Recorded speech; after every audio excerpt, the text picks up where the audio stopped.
Alright, I'm going to be picking up where I left off with part 1, so if you haven't watched that part already, I suggest you go do that. If you have, we're going to get right back to it, but first, some nonsense. Yeah, so it's a funny coincidence that the same people who introduced me to BalloonShop are also the same people who introduced me to Smosh, so currently we're like 2 for 2 analytical specials about other creators, and I've referenced these people loosely on both, so I thought it would be really fitting to get, you know, at least one of them in on here.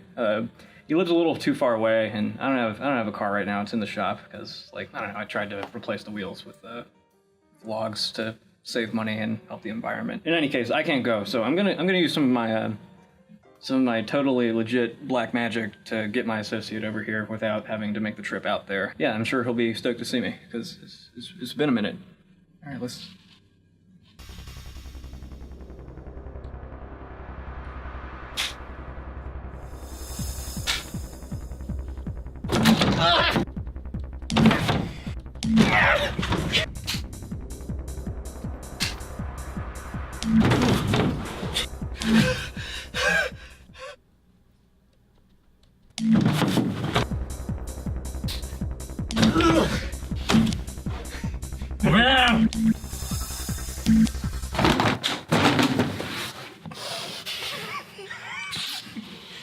God.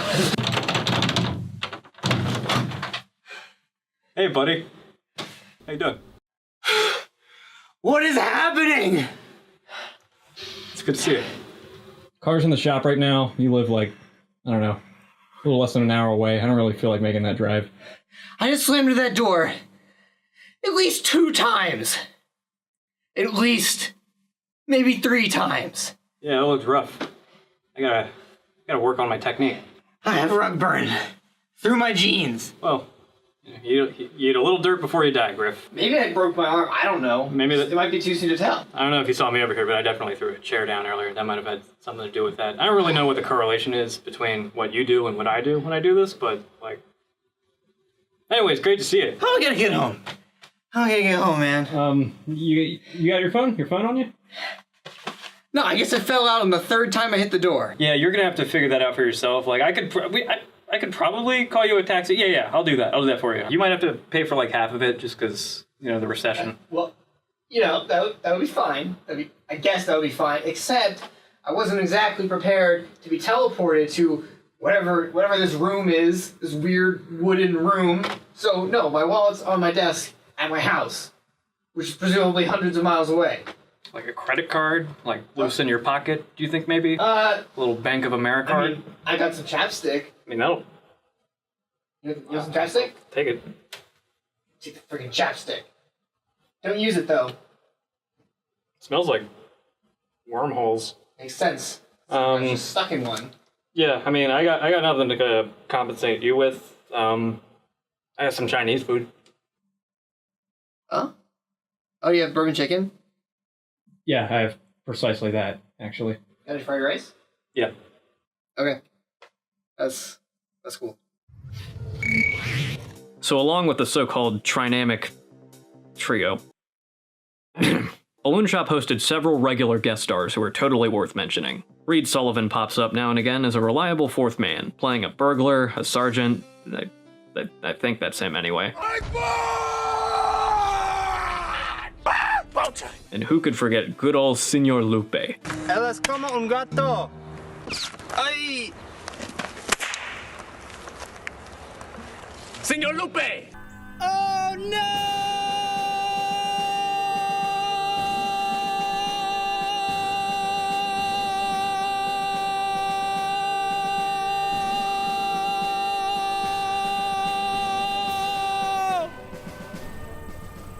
Lupe!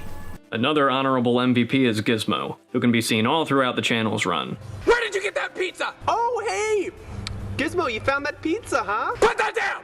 Put that pizza down! Most notably in a sketch where he plays the world's worst Lassie knockoff.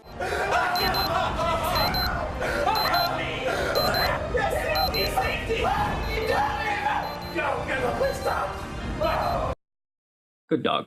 And then we have... Did we just get in our ball, man? I'm gonna go King Kong on you! Okay, seriously! Seriously, starting to freak me out! That's it! What does that mean? trying to watch some Jag in there! Shut up! I'm trying to watch some Jag in here! Boy, go give me my Pringle! Alright, I'll get the Pringle! Them guys are cool. I hope they're doing well, wherever they are. BalloonShop's catalog is pretty eclectic, ranging from concentrated character pieces and high-concept goofs to spur-of-the-moment antics and shenanigans. Those two words there?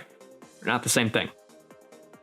I don't take this stuff lightly. Some videos were clearly written and structured quite a bit before the camera started rolling, while others were...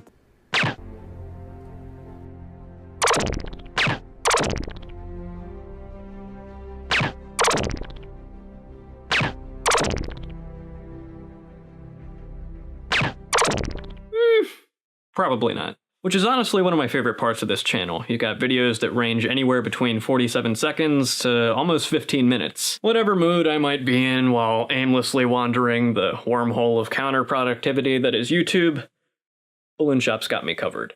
Maybe I want a memeable classic where the guys are having an over-the-top fight that's without question disturbing the neighbors, or where some unknown force triggers a mind-blowing, photorealistic explosion, or a simple story that culminates in them just yelling at each other for the sake of yelling at each other. Why would you do that? You just hit! That was such a tricky thing to do! Why would you knock the drink out of his hand? He was gonna drink that! Man, that was pretty stealthy, I'm not gonna lie! Hey man, stuff it. Some of the most memorable characters the guys played were featured in their parodies of local access TV and infomercials.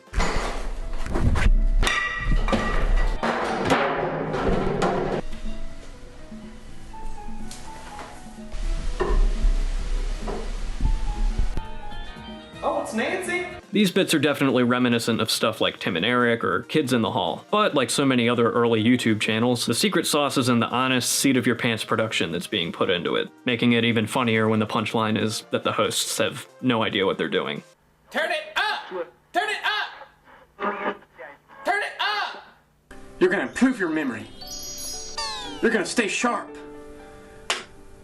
You're gonna... Oh, I can't believe I was given lines that are just so complicated, to read. We didn't even write them, Christopher. You wrote them. I'm so sick and tired of people telling me it's my fault. There's a similar trend where they play up the cubicle worker persona, adding their usual pinch of out-of-nowhere absurdity to otherwise mundane setups. Ow! Owie! Oh, why am I doing this right now? Oh, it's so hot. Ow! Yeah. Ow! Why am I breaking? Why am I doing this? Oh, what? Why does... How?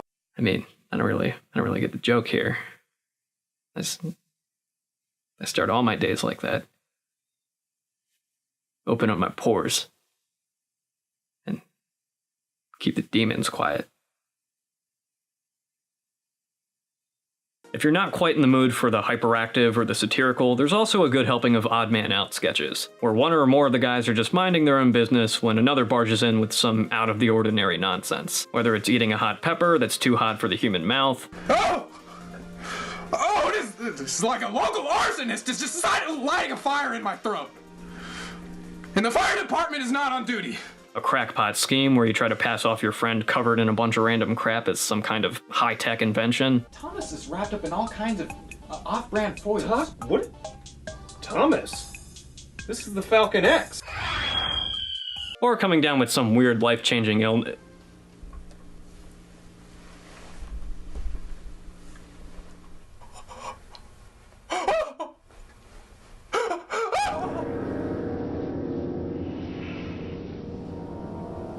Mouth eyes. What? No. Seriously, No. guys. No. I got it. No. I don't want it. No, I got it. Oh man, it must be contagious.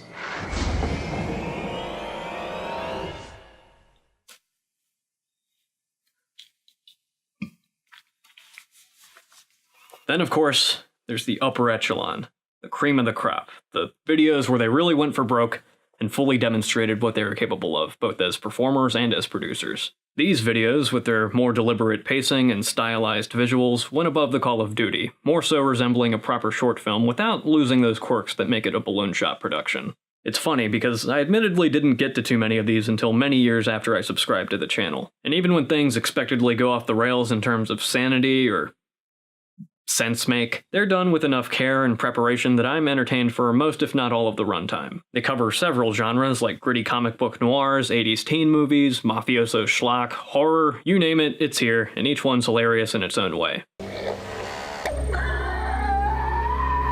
Are you hearing this?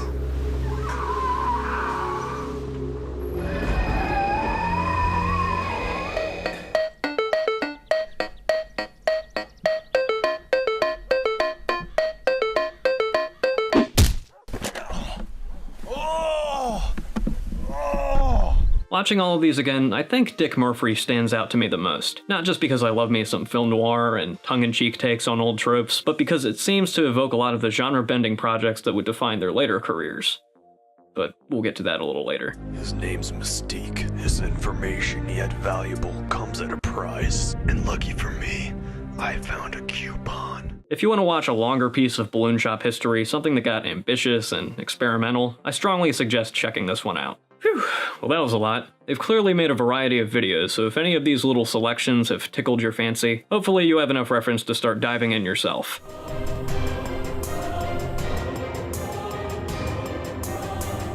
He is the great Chancho. But I know what you might be asking. Dylan, which of these videos is your favorite? Which one would you recommend most to normies like me?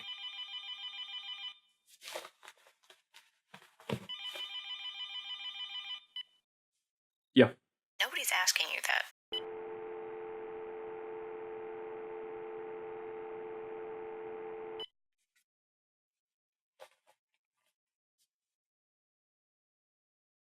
Now, having watched their entire backlog of content recently, pound for pound, whenever I'm trying to think of that one piece that I would recommend to both BalloonShop fans and newcomers alike, I always seem to come back to one video.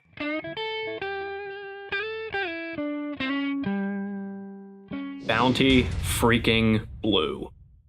I remember watching this back in the day, simply being drawn to how much more crisp and professional this looked compared to most of their other videos. Years later though, having sampled much more of the daytime crime show genre, more so than I'd prefer, as a matter of fact. I can honestly say this is a surprisingly sharp, nail-on-the-head parody. We've got the bluish, desaturated tones, the handheld docudrama photography, the breakneck pace of movement and dialogue, and, of course, the gratuitous violence. He's gonna be asking you a few questions. You think you're a real tough guy. Everyone's on their A-game here. Olin rocks his grizzled detective persona, Thomas plays his age with all the swagger and self-assuredness he can muster, and Josh plays the manic victim of the law and himself, to face-punching perfection. Big Chap J also manages to pull out, in my book, his non-sequitur masterpiece. Where's the money, JJ? I don't know. Where's the money, JJ? Where's the money? What is it? Is it an idea? Where's the money, JJ? Where's that money, JJ? I don't even know what money is. Abstract, potent, bliss. Meanwhile, Thomas delivers what's hands down the most quoted line from any video me and Griffin have ever watched. Hey, Bobo. Hey, partner. I'm gonna give Billy a call. Yeah, why don't you bring Hot Wheels down here? We got a drawing. Wait, we don't need. are you calling him or? We got Bobo on the way. Gonna bring Hot Wheels down here to clean this up for us. Now, what's always confused me is Hot Wheels a person? Or did he explicitly call Bobo for the purpose of bringing, like, toy cars to clean up the mess? It's an eternal mystery of Bounty Blue, man. I mean... Until we get Bounty Blue 2... You hear that, fellas? Make it! The saga must continue. Please! In order for this case to be cracked, I want a visualization of Bobo and Hot Wheels. I need to see Hot Wheels. It'd be really funny if you just brought, like, 15 Hot Wheels cars. He's like, alright, I got this. You know, you got, like, a little NASCAR. You got, like, a dump truck. I don't know. Get the right combo. You can create any crime scene. Yeah. Mm-hmm. Actually, if they had the Batmobile, they could just do the job for him. Because it's the world's greatest detective. I mean, that's it. Second best. That's it. Behind, Kowalski and LaRue here.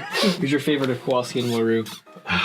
Probably pick one. It's got to be LaRue. Just because, like, it's LaRue. He knows how to handle a situation. You know, he's got a pretty messed up backstory too. Oh, absolutely. He was born a blacksmith. 37-year-old blacksmith, but he came out of a dinosaur egg in France. He didn't speak a lick of French. Like, he spoke all English, and it alienated him from the other kids. And more so than the fact that he was 37 and the kids were kids. And he was born with his sunglasses on. Yeah, most people don't know that. He can't take them off. Nope. Like, it's like Cyclops. He takes them off. You don't want to see what that could happen in the sequel. That's the beauty of the world building of Bounty Blue is like you're constantly guessing what's going to happen next. I've seen this like 200 times, and I'm still guessing what's going to happen next. The way I see it, just like given the way the industry is currently working these days, they would totally sequel bait. So next one, we would get Bobo. But then at the tail end, right when Hot Wheels is about to step into frame or wheel into frame, Cut to black. black. Maybe a post-credit scene. Mm-hmm. Maybe a you wouldn't see his face. You actually see LaRue taking off the sunglasses like, LaRue, no, you know what happens. He's like about to take it off. And then there's a flash. But you don't, are there lasers? Is it a solar flare from Dragon Ball Z? Is it Aurora Borealis? But then, the sequel. It's so good, but it's a financial failure. They can't make a third. Yeah. Loose ends are never tied up. In this post-Marvel world where you have to make X amount of money in order for good things to happen. Word. Anyway, it's a good sketch. Yeah. Yeah. I'm sad now, but